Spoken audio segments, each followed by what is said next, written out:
Roland made a really legitimate point here. I will say, a lot of black men sometimes feel like they're ignored or they're put down, particularly sometimes even by black women in the media. So this is not that.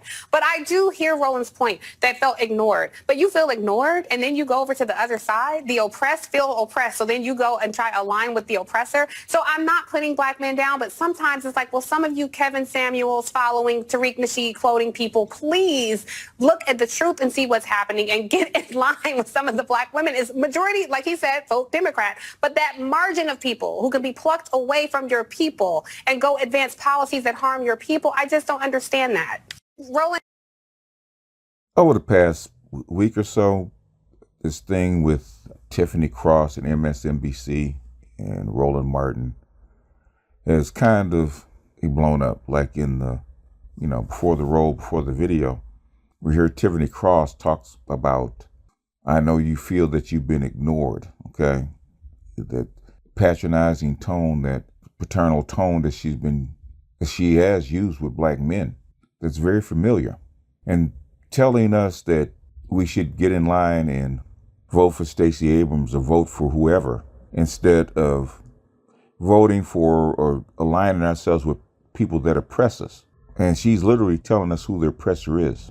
Like black men are too adolescent to know who's in their favor and who isn't, who's in their corner and who isn't. And does it matter who's in our corner and who isn't? Because at the end of the day, you have to make your wishes known and you have to make what you want out of this democracy apparent to your elected representatives. And they are representatives. At the end of the day, they're not your leaders, they're your representatives. They're there to reflect the will of the people, of the people that they represent. I mean, how dare she talk about oppressors in a sense that we're still in slavery? And what makes another party an oppressor? The Republican Party is not necessarily the oppressor. In fact, the Republican Party helped free the slaves. In fact, the Republican Party actually led the way for the initial start of what I call the 50s and 60s civil rights movement, the 20th century civil rights movement. In fact, they led the first civil rights movement in the 1860s. So saying that the Republican Party is our oppressor versus the Democrats is not true. But secondly, we don't need you to tell us or tell black men who our oppressor is. Grown men can clearly make up their mind about who is for them and who is against them, who's going to represent them and who shouldn't. And no one says that we're going to give the Republican Party a free pass because they're going to get the same kind of work that Stacey Abrams and the Democrats got. It's not really work. We have a right to actually say what our demands are or what our needs are for our representatives. That's why you're there. We have a right to ask for things. In some cases, we have the right to demand things for our votes, for our support, because it's not really a vote. A vote is just one day to put you into office. Support is ongoing. And I think the women that have taken over the black political class sometimes treat their men like children, like they need to be told what to do and what to say and where to stand and who to vote for. And we're going to tell you what your interests are and what you need. Instead of grown-ass men, old men like myself, being able to articulate what our needs are and articulate what needs to be not only given to us, but the thing is shared with us, because any society shares its wealth and its riches and its resources with all the other members of the society. And last I heard, black men, black American descendants of slaves that helped build this country deserve and owed a share in the wealth of this country and how it's to be distributed. And, forever, for the last 20 years, black men have gotten the short end of the stick. And we have a right to express our concerns without being talked down to or condescended to, or told that we're misogynist or misogynoir, or that we hate black women. So I took extreme exception, not only to what she said, but extreme exception to the tone that she used. Not there, I know how you feel, but you got to remember the adults say that you need to vote in this direction. And mama says you need to get back in line and sit down and shut up. And I think men are tired of that kind of tone that black women take with us. And at some point, black men are going to have to stand up on their own 2 feet, grab their balls, and say in a strong, clear voice, this is what I want, and this is what I demand, and this is what I'm going to support, no matter which side of the aisle happens to come to us. The second order of business, and I'm not going to read the article, you can read it for yourself. I think I'll put the link in the description, is an article about the black woman wage gap again. This comes up like twice a year, about what black women are making and the wage gap and how this economy is underpaying them or underpaying for what they're worth. And they said for every dollar a white man makes, black women make 58 cents on the dollar. Well-known fact. There's a lot of reasons for the quote-unquote wage gap or the myth of the wage gap, and we don't have to go over it here because you get paid for what you do. So I don't care if you're a bricklayer and you're male or female, in this good old United States of America, you get paid the same. Now, you may not get hired for the job, but the thing is, if you do have the job, you can get paid the same. And some jobs cater to women and some jobs cater to men. It is what it is. There's some very well and highly paid women who make a whole lot of money. But that's not the point I want to make with this discussion. The thing is, they talk about white men, they talk about white women, and they talk about non-black men as far as the wage gap and where they fit into that wage gap structure. Guess what's left out of the article? Black men. And this has been a trend going on the last at least 6-7 years.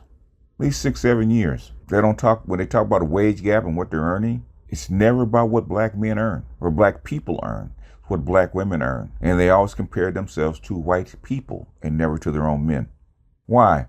Because in their eyes, black men aren't really important. They're indifferent to the plight of black men. So much so that they don't even compare themselves in their plight to black men anymore. Black men really aren't the patriarchs anymore, are they? Unless it's convenient. You don't look in your rear view mirror when you're driving, you look in your front view mirror. And according to black women, black men are in the rear view mirror and fading fast. They're not important enough to talk to.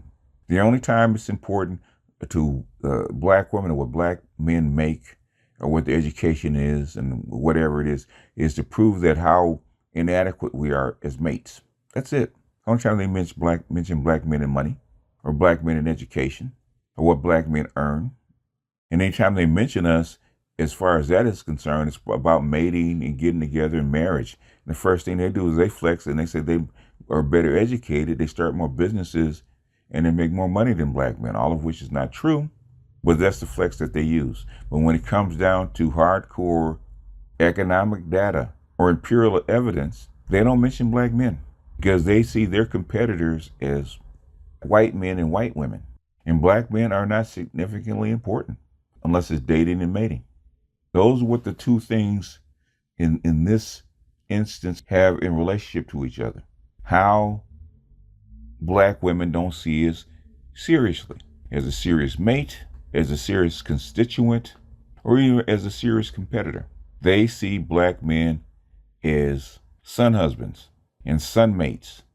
They see us as children. Because if you talk about a wage gap, you're not going to compare yourself to your child, are you? Or to somebody else beneath you? What do they call that, punching down? Are they going to say that even though it's not true, would they say that they make 10, 20% more than black men? Or have more jobs than black men? No. When in fact, black men on average make 10% more than black women, which could have been included in this particular article. But black women have always looked at white men as the gold standard. They still do. Like it's been said since the 1850s, it's better to be a white man's concubine than a Negro's wife. The myth of white womanhood has never gone away in the last 200 years. It's still as strong as ever. Who do they compare themselves to? Who does that sound like when they talk about a wage gap? Sound like a white woman. Have black women become de facto white women? Have they separated themselves? Because if you listen to these two things, these two stories, politics and economics, it seems that they have. And it seems that they're annoyed that black men have to have a voice in either. Like bad children that are bugging you while you're trying to have a telephone call or telephone conversation.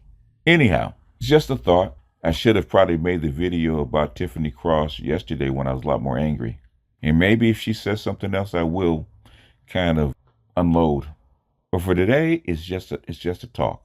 Because Tiffany Cross is just an avatar for the whole gynocracy, for the whole Black woman collective, even down to dating and mating, even down to schooling, even down to how Black boys are actually looked at, approached, and actually taught in school, in elementary school, as less than. As somebody that needs to stay in a child's place. I used to tell my children that all the time when they were small, and they want to interject into an adult conversation. After about a couple of minutes, I think you need to go back and stay in a child's place because you're not qualified to be in this conversation. And I think that's what Black women have been telling us for the last 50, 60 years, that we're not qualified to be in this conversation. They're talking to the white man. They're talking to the white woman, and they don't need our help. They'll call us when they need us. It's cold shot, but it's true. But with that, I'm going to jump off of here. This is BGS out, and I'll see you guys on the next one. Peace.